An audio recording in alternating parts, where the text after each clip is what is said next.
sounding a little. And one last point. Yeah. There is a solution to the Strait of Hormuz, which is I do not believe that Iran wants to fight with the British, the French, the Germans. 1981 to 1989, the United States escorted flagged and escorted Kuwaiti tankers in and out of the Strait of Hormuz. We can't do that this time because the Americans are belligerents. I wrote an article recently, and the title was, Where Are the Allies? So why aren't the allies like Britain and France and Germany, who have far better capabilities in countermeasure, and they're not active belligerents in this war, why are you not escorting the tankers in and out? China would join you as well. So as everybody is wringing their hands as the United States is bringing the world economy to its knees, why doesn't Britain and France and God forbid NATO take on that mission? Just out of interest, General, where were you educated? The United States Military Academy and Bishop O'Connell High School, a trade school in Arlington, Virginia. You have a remarkably eloquent and clipped American accent, I have to say. Notwithstanding, from being around the Brits, it's that special relationship I've had with the Brits over these years.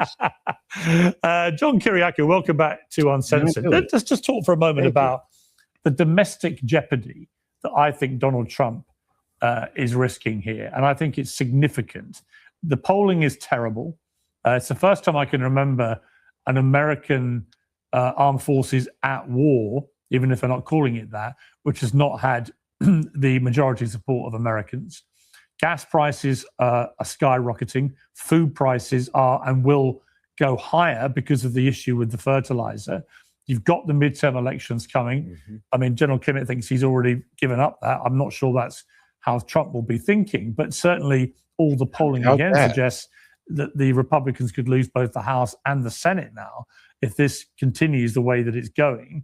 It just seems a hell of a throw of the dice by Trump. And I'm increasingly thinking he's made a massive miscalculation. What's your view? Oh, I think this is a disastrous miscalculation. Where do you even begin? You know, there's a very significant split right now within the Republican Party here in the United States. Yeah. There were a lot of Republican voters who voted for Donald Trump because they believed that he really was the no foreign wars president.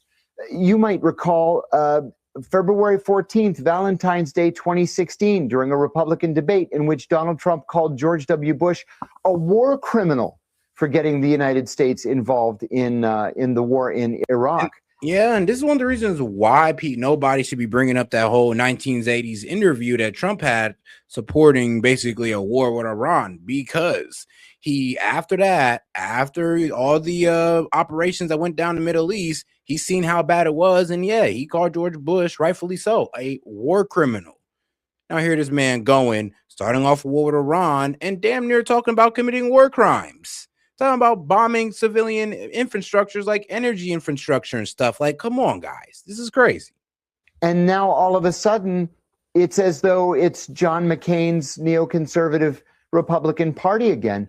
It seems to me that Trump surrounded himself with some people like Tulsi Gabbard, for example, and J.D. Vance, who reportedly have been opposed to these foreign interventions. But then others like Marco Rubio, who is sort of the successor to the John McCain wing of that party, and the party and the president himself don't know which direction to go. Well, I think Lindsey Graham. I'd add Lindsey Graham into that. Lindsey Graham. I think he's been extremely vocal. You're 100% right.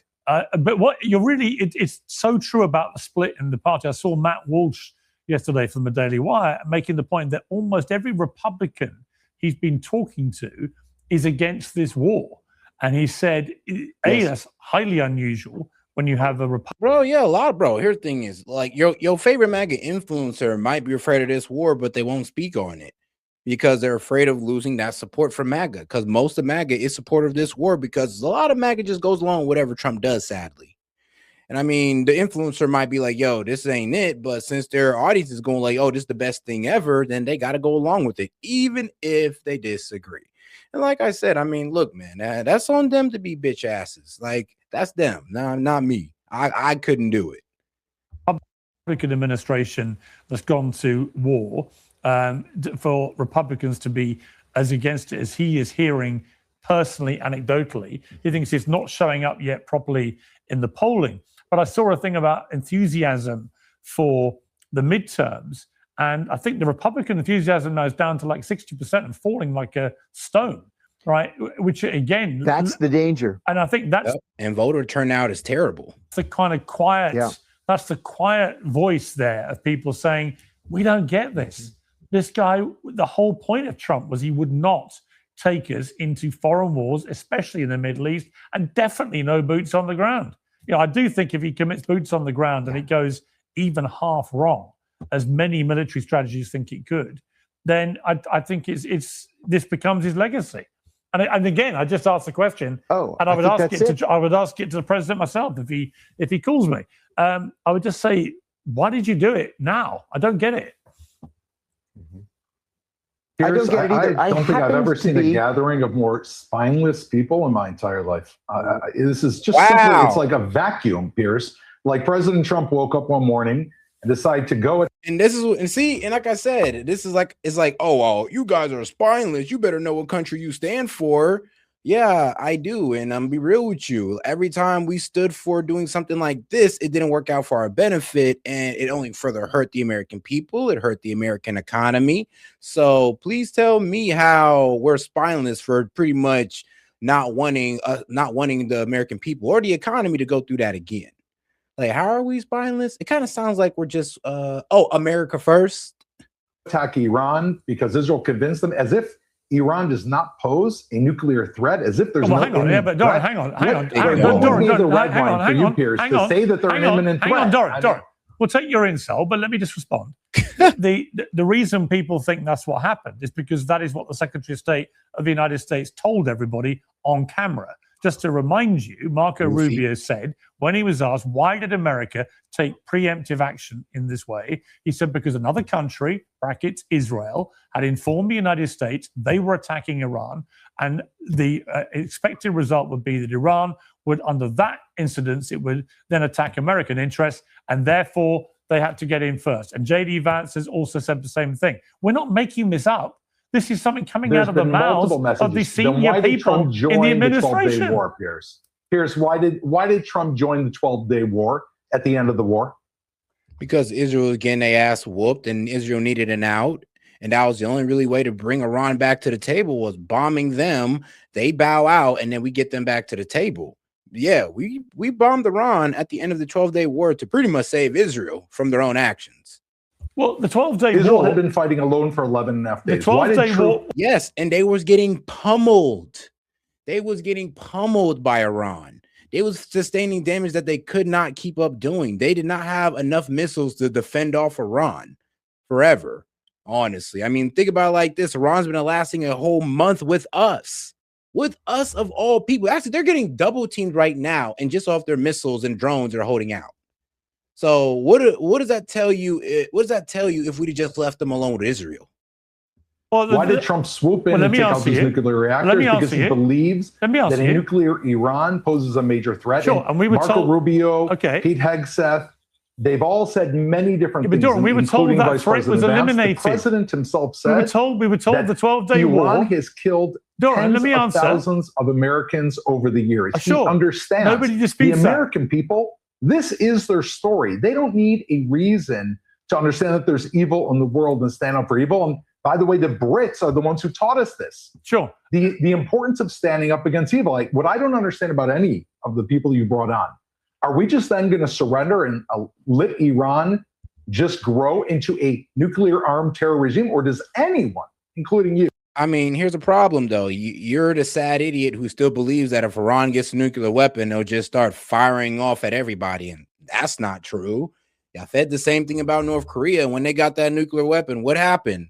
Nothing. We just left them the F alone. And I'm sorry, but at this point, if Iran had a nuclear weapon, we wouldn't be at war with them, to be quite honest with you, because, well, we know what would happen. So, yeah, it kind of seems like if you have a nuclear weapon, you get left the F alone.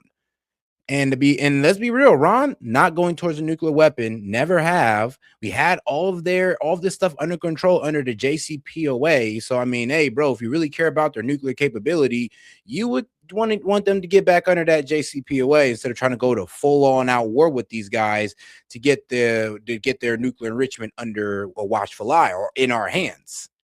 Be real with you, is going to cost a lot less American lives, a lot less American taxpayer dollars if you went the diplomatic way. Some reason they don't want to hear that, though. Having another idea of how to prevent this. The JCPOA that Barack Obama put them under, which they were not in violation in from 2015 to 2018. Yes, yeah, that was definitely the way right there, or a stricter version of that, which they were going for until we bombed them. I think the honest answer about that is that I didn't think so. Well, I haven't answered. Yeah. Well, while we're doing that, I'm going to take a look at my spine here. Apparently, it's been eviscerated. No, not all of you, but some of you. That's something to call General Kimmett's spine. I think that I see three with spine. That's crazy. It's like, yeah, you did just call like a whole general spineless. And that's the crazy thing is like the gaslighting that they got to do. Like, bro, the name calling and all that just lets us know that you guys don't have a real argument for this. Well, what would you have done? What would you have done? I'd have got them back under the JCPOA and we wouldn't be in a war with Iran. There you go. There, it beats your idea by like, I'm being with you, a long shot, because we're not wasting taxpayer dollars. We're not wasting American lives in a war with Iran. Instead, we got what? UN, IAEA inspectors on the ground telling us everything we want to know. And everybody lives happily ever after. Nobody got to get bombed. I mean, you know, that's always an option, right? That's a better option than what you guys want. Well, y'all getting y'all way, and how's that working out for you? Thought so. It's including myself here. So you're one of the. But there's nothing. Look, I don't think there's anything particularly heroic or courageous about launching the biggest military attack. No, for real, bro. Because this is like, bro, Iran has prepared for decades. This dude's a clown. Yeah, Iran's been known. We've been wanting regime change for decades. So this is why they made all these underground factories, underground cities, underground bunkers, because they knew. This is why they fortified their ports, because they knew. And this is why they built up the IRGC to 1 million-man army, because they knew that one day we were going to try this. And they did all this to hopefully be a deterrent. But apparently, you know, America, we don't give a fuck. So we going to do what we want. Even with the enriched uranium, they thought that was going to be a deterrent. But still, we just do what the F we want. And we make our demands, and you were supposed to bend the knee. And if you don't, then I guess you get attacked. I wish we would stop doing that, because the people who act like this aren't the ones really fighting the conflicts or the wars. So, hey. Of modern times, with the most overwhelmingly powerful military in history against Iran. That doesn't take particularly. It's not to be a hero. Who needs to be a hero? No, but I don't understand what I don't impending. I don't agree that there was an imminent impending threat.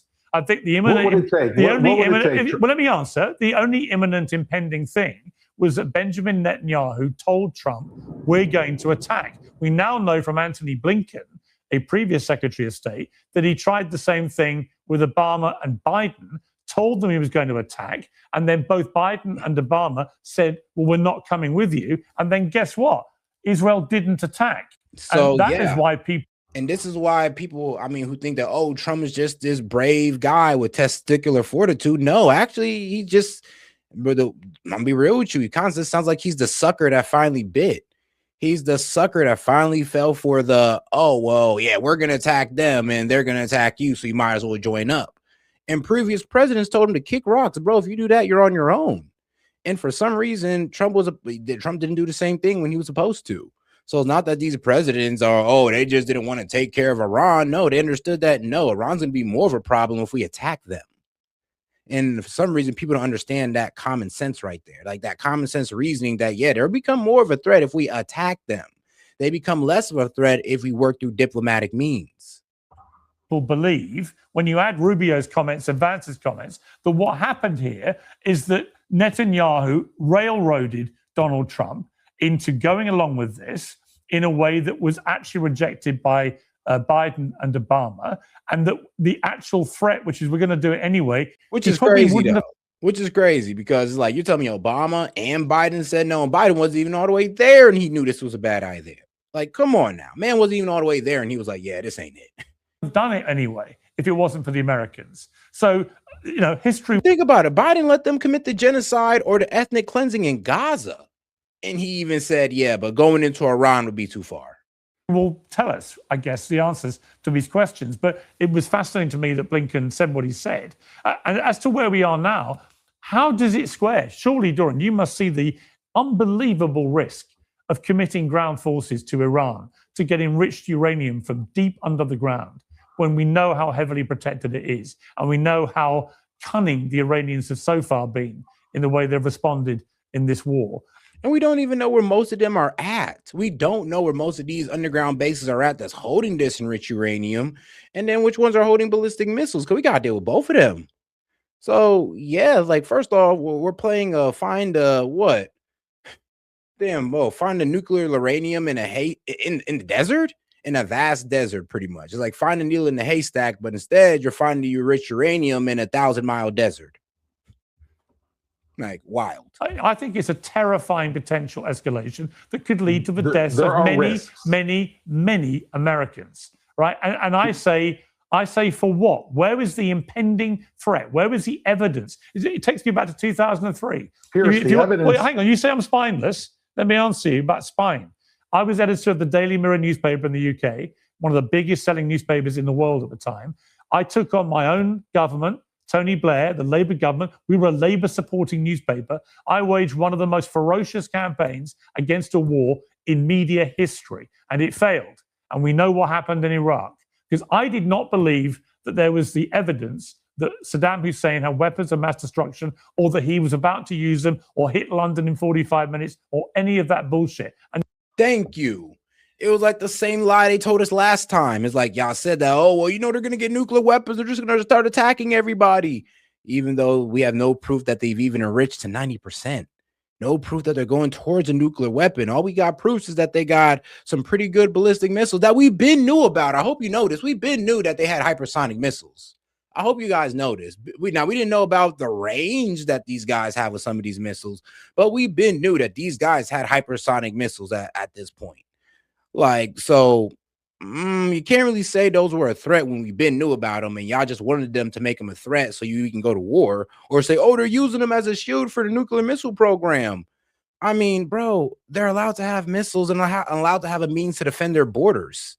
You could say that about any country at that point. Oh, well, they're just using it to hide it's the shield for their regime, the shield for their nuclear missiles programs, the shield for whatever you don't effing like. I'm sorry, that's not reasonable that, we're going to go to war because of their ballistic missile capability. That sounds like an Israeli problem, not an American problem. You know what? It turned out, very sadly, I was right. And yet 20 years later, utter mayhem followed that illegal invasion, as I see it. So I don't think it's necessarily lacking in a spine to say sometimes that these wars are wrong and they're on false pretexts, and that the public is entitled to stand up and say, yeah, the people who lack a spine is the ones who honestly knows how this went under other presidents, known this fall for the same propaganda, though those are the spineless ones. The spineless ones are the MAGA supporters or the MAGA influencers that are still supporting this war, but they know they disagree with it. It's the Republicans that are not speaking out against this war, but disagree with it behind closed doors. I mean, those are the spineless ones. And that's what kills me. It's just like, wow. Like, the guys who are really spineless are the ones that's calling us. Like, okay. And I mean, to speak out against the entire MAGA base when most of MAGA is against this, you're telling me that's spineless? Okay, bro. Okay. But you're going along to get along, and you're going along with the crowd, and you're not a bitch? Okay. Not in my name. That actually can often... I don't know, man. A herd mentality is a very female quality. Take more courage than simply dropping a load of bombs on people. Piers, we see that Iran has fired now thousands of ballistic missiles, including those that land in Israel and population centers. They fired 2 ballistic missiles towards Diego Garcia, which, yes, had they not fired them to the east and they fired them to the west, could have landed in London. The warhead on a single ballistic missile, if it's 1.5 tons, Do you know what the impact zone is? It's 100 square blocks in London. What would it take for you to acknowledge that there's actually an imminent threat? We have ballistic missiles landing all over. Yeah, but here's the thing, though. You can't say they're an imminent threat when you attack them. They're only an imminent threat if you know they're going to attack you with pretty much either unprovoked or over a non-aggressive action. That's how they would be considered an imminent threat. But I'm sorry, dog. You can't say they're an imminent threat when you attack them. Everybody and anything's an imminent threat when you attack them. I mean, you attack a person, they're most likely going to become an imminent threat to you.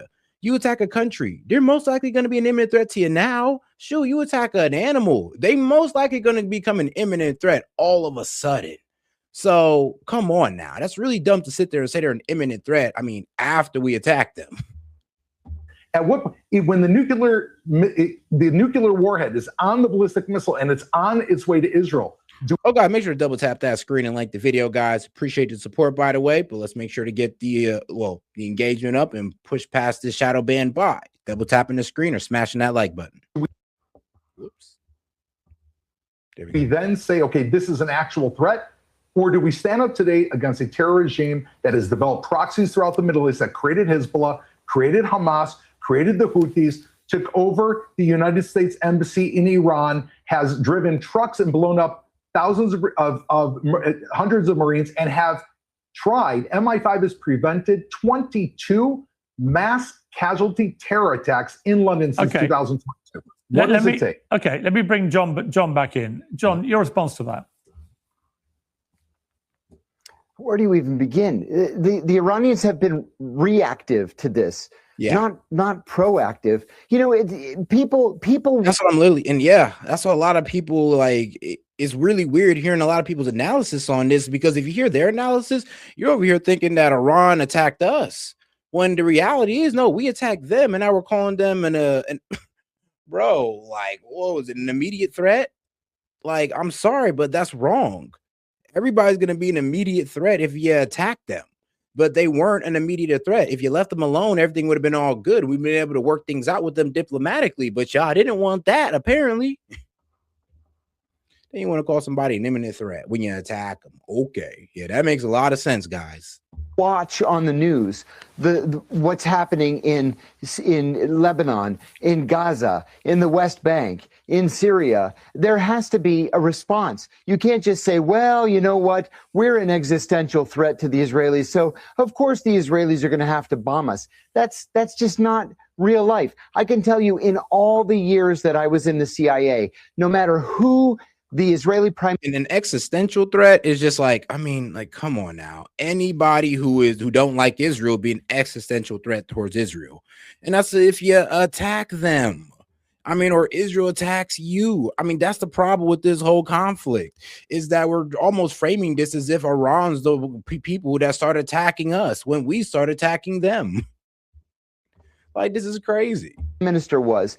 Every single time an Israeli prime minister came to Washington, no matter who the president happened to be, the Israelis would say, please help us bomb Iran. Please help us bomb Iran. Please help us bomb Iran. And the presidents always said no, until this one. I think that President Trump was duped by Benjamin Netanyahu, and now we're in a war that is not ours from the beginning, and that we cannot win. And this is another thing, too. My own experience in the CIA and at some of the highest levels of government. I was the executive assistant to the CIA's deputy director throughout the Iraq War. There's never an exit strategy. It's easy to attack a country. It's easy to overthrow a government. But then what do you do? That's the hard part. Right. I mean, Namin Dean, that is the reality. And that is why Donald Trump was always so vocal. I'm not going to do this. And yet here he is. He's doing it to the biggest place he could possibly be doing it with the greatest risk. And that's the bit I don't understand. I think you're one of the spineless three, so maybe you'd like to respond to. No, he's got a spine. Oh, he's got a spine. Okay, great. We're down to two. Okay, we're down to two spineless people. One, so two, just the CIA guy and the guy that rightly called the wrong illegal wars. Got it. Okay. Well, look, this war was going to happen by hook or crook, because at the end of the day, you know, the Iran represented not the perfectly rational, logical player in the established global order. In this poker table, the global poker table, where the Russians, the Chinese, the Brazilians, the Indians, the Europeans. Now, if we're going to call them a non-rational player, then they got to live up to that. And sadly, they have not lived up to this irrational player that's, that's in the globe. Because, I mean, let's be real. If they was irrational, they'd have pushed towards a nuke already. If they was irrational, then we wouldn't have been able to get them under the JCPOA and get inspectors on their land to monitor their nuclear capabilities. If they was just so irrational. If they wasn't irrational, I mean, let's be real. I mean, they'd have been fired these rockets at you guys a long time ago and start hitting you guys just cause you work with the U.S. They'd have been, actually, if they was irrational, they'd have been start destroying the global economy just cause it's fuck us. So, I mean, no, that doesn't match up to reality. And if you're going to say they're this irrational actor, then it got to match up to their actions so far, and it doesn't. Because, you see, like they're radicals, but not irrational. Like you can trace their actions towards a purpose. At the end of the day, and it's not an irrational one. I'll be real with you. It's like they're not over here trying to blow up the world. They're not over here trying to blow up their own government. They're over here just trying to get left alone at the end of the day. You come to the poker table and you try to cheat and undermine everyone and to try, to be absolutely loutish and brutish about it. At the end of the day, you will be escorted out of the premises unceremoniously, and then you will be terminated with extreme prejudice. And this is the problem with people who don't understand that the Iranian threat was accumulatively growing stronger and more dangerous as the years progress. Again, what is so normative? As the years progress, well, let's be honest here. Now, as years progress past, let's say when the JCPOA.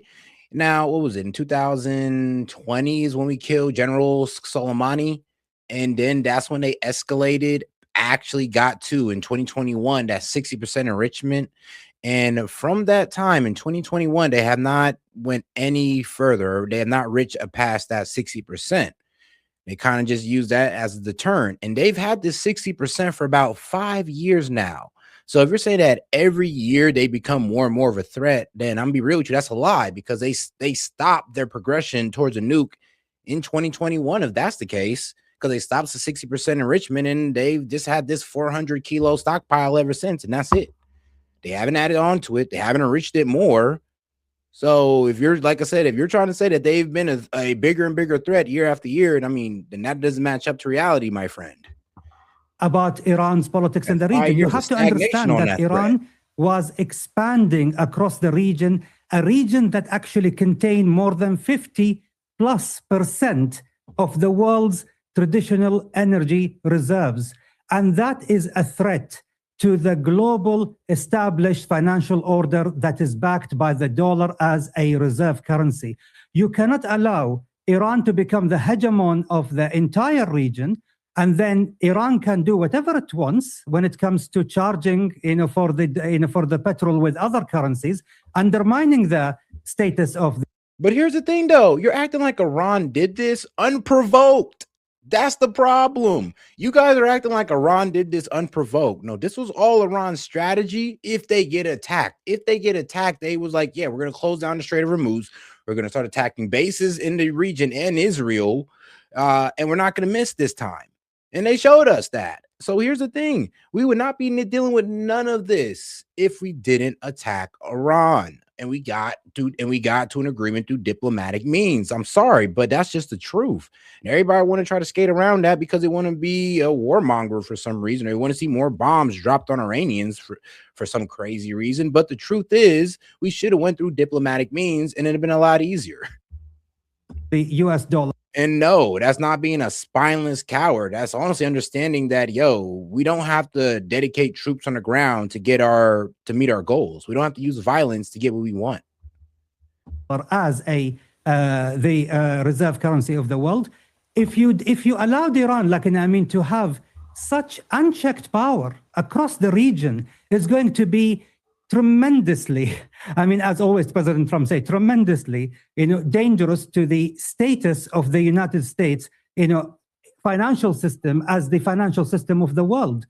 And add to this the fact that you cannot, like, basically say that Iran's politics and rhetoric towards its neighbors, it's not just only Israel. Some people always saying like it was an existential threat towards Israel.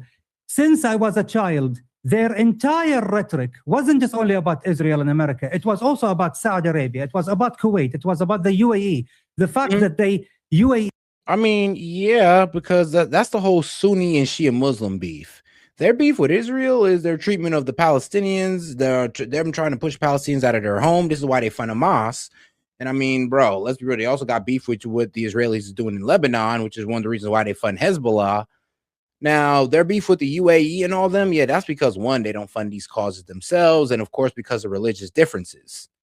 Ain't got nothing to do with us. I'll tell you that right now. It ain't got nothing to do with us. So what you doing trying to drag us into it? Trading with Iran for more than 40 years, and at the first sign of trouble, they threw more than 2,500 ballistic missiles and drones at the UAE. What does that tell you? It tells you basically that their entire plan, their entire military strategy. No, what did that tell me is that Iran stays true to their promises, sadly. That if we attack them, they were going to start attacking the bases and supposedly other Middle Eastern countries in the region, and they did. It's like, what, am I supposed to be mad for them because they kept their word about what they were going to do if we attack them? And I know and you know what? Somebody had this great analogy, so I'm going to go ahead and repeat it. But it was pretty much saying, like, look, it's like somebody has this gun in their house, right? And they got the parts and everything. They can construct it at any time. And all they're telling you is like, look, bro, I won't even go near the parts if you don't attack me. If you just don't approach on my land, you won't have to worry about me having a gun or building a gun because, bro, I won't build it. Just don't come on my land. Just don't show any aggression towards me. And you got two choices. If you really don't want me to have that gun, you got two choices. It's either one, you just leave me the F alone, or two, you preemptively come at me to try to prevent me to building that gun in time. You got two options, and you got to make that pick. So whatever, me personally, I would choose to just sit there and leave that person alone or get into a deal with them. And now some of y'all, what y'all saying, due to y'all stance on this war, you just try to preemptively strike them to keep them away from making that gun. I mean, I don't agree, but hey, that's you. Strategy was about hegemony over the oil-rich neighbors. As simple as that. They recruited so many young men, 700,000, to be parts of non-state actors, illegal non-state actors. In what world can we tolerate that? And the United States, at the end of the day, if they want, for the America First crowd, America cannot be first at home if it's not first abroad, if it's not first overseas. Because at the end of the day, are you talking about? Whoa. So America cannot be first at home until it is first overseas? And you know what's crazy? Like, everybody's face turned upside down when he said that. Like Piers, the guy next to him, and John Kiriakou, bro, even my face is like, bro, what? Are you serious? Basically, you're saying that, yeah, you want us to put problems outside of America first. And you see you see his logic here? He's saying that no. You need to put your outside interventions first. You need to put Middle Eastern interventions first to be America first. No, the F we don't. No, we don't. Like, are you? Wow. The fact that he said that, like, everybody's face just turned upside down when he said the only person that agreed was this idiot right here. That and the United States, at the end of the day, if they want, for the America First crowd, America cannot be first at home if it's not first abroad. And you know what's so disrespectful about that comment? Bro, if we weren't getting into these problems abroad, we would still have low gas prices, the stock market would still be up, and the job market would be looking a little bit better. Trump's approval ratings would be better, and the Republicans will have a better chance in the midterms. So please tell me, how getting involved in Middle Eastern conflicts is actually America first? Because it wasn't America first in Iraq. It wasn't America first in Afghanistan or Libya. So what the fuck are you talking about? Now I'm upset. Like, because what the fuck? This guy, this dumbass. If it's not first overseas, because at the end of the day, the entire economic system of the United States depends on it being I hear you. the hegemon of the world and the guardian of the maritime global established but order, you're making the maritime imperium. Yeah, okay, but look, you're making an assumption that America's going to win this, and yes. I think that's quite an assumption to make right now. Yes, it is. But because at the end of the day, it's the calculus of the firepower. Okay. At the end of the day, despite all the rhetoric of Iran, we will see whether the firepower alone can win this war. It's not just only firepower. At the end of the day, what is a victory? Arabs always say, that victory is just to be patient. Is your patience outlast your enemies? Yeah. And here is like basically the guess is there is no economic patience in Iran anymore. My guess is their economy will collapse. My guess is. Well, let's be real though. They blame us for that too. That's why they're rallying around the flag, off the fact that we're bombing them, and off the fact that their currency is failing and economy is failing because of our sanctions. So none of this really is a ding on the Ayatollah or on the regime like we was wishing it would be. If we'd never attacked them, then the people would have nobody to blame but the regime, and we'd have got what we wanted. Just give it. But we'd have to play the slow game. That's the problem.